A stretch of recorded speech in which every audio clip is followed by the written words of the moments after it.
സച്ചിനെ പോലീസ് പിടിക്കുകയാണ്. അപ്പോൾ അവരോട് ചോദിക്കുകയാണ്, എന്തിനാ നിങ്ങൾ എന്നെ പിടിച്ചേ, ഞാൻ എന്ത് തെറ്റ് ചെയ്തിട്ടാ എന്നിങ്ങനെ ചോദിക്കും കേട്ടോ. അപ്പോൾ അവർ പറയും, അയ്യോ ഒന്നും തെറ്റ് ചെയ്തിട്ടില്ല, അവൻ അറിയില്ല അവൻ എന്താ ചെയ്തതെന്നൊന്നും, ഒന്നും അങ്ങോട്ട് നടക്കടാ എന്ന് പറഞ്ഞിട്ട് SIയുടെ അടുത്തേക്ക് കൊണ്ടുപോവാണ്. എന്നിട്ട് SI പറയും, നിന്റെ ലൈസൻസ് എടുക്കുക പറയുമ്പോൾ ലൈസൻസ് കൊടുക്കും കേട്ടോ. എന്നിട്ട് അത് SI എടുത്ത് വെക്കുകയാണ്. അപ്പോൾ സച്ചി ചോദിക്കും, നിങ്ങൾ എന്തായി കാണിക്കണേ, എന്തിനാ എൻ്റെ ഈ ലൈസൻസ് പിടിച്ച് വെക്കണേ, നിങ്ങൾ എന്തൊക്കെയാണ് കാണിക്കണേ എന്നൊക്കെ ചോദിക്കും. അപ്പം കള്ളു കുടിച്ച് വണ്ടി ഓടിക്കാല്ലേ എന്ന് പറയും.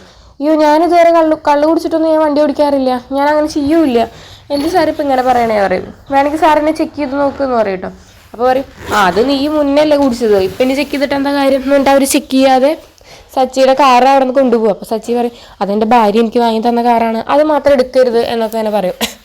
അതിന് ശേഷം രേവതി വീട്ടിലേക്ക് എത്തുമ്പോൾ ചന്ദ്രമതി രേവതിനെ ഇങ്ങനെ കുറ്റപ്പെടുത്തുകയാണ്. അപ്പോൾ ചന്ദ്രമതി പറയും, നീ കാരണമാണ് സച്ചി ഇങ്ങനെ ചെയ്ത്, അവൻ്റെ സ്വഭാവം ഇങ്ങനെ ചെയ്ത്, നീ ഇതുവരെ സച്ചിനെ നേരെയാക്കാൻ നോക്കിയിട്ടില്ല എന്നിങ്ങനെ പറയും. അപ്പോൾ രേവതി ചോദിക്കും, അങ്ങനെയാണെങ്കിൽ എൻ്റെ കല്യാണം കഴിഞ്ഞിട്ട് 1 വർഷം ആവണേ ഉള്ളൂ, അമ്മയുടെ കല്യാണം കഴിഞ്ഞിട്ട് എത്ര കാലമായി, അല്ല മീൻസ് അമ്മ സച്ചിനെ വളർത്താൻ തുടങ്ങിയിട്ട് കാലം കുറയില്ലേ, അപ്പോൾ അത് അമ്മയുടെ വളർത്തു ദോഷമല്ലേ, എന്തിനാ എന്നെ കുറ്റം പറയുന്നത്, അമ്മ നേരെ വളർത്താത്തതുകൊണ്ട് തന്നെയാണ് സച്ചേട്ടൻ എങ്ങനെയായത്, അമ്മ കാരണം തന്നെ സച്ചേട്ടൻ ഇങ്ങനെ ഒരു കുടിയനായത് എന്നൊക്കെ പറയും.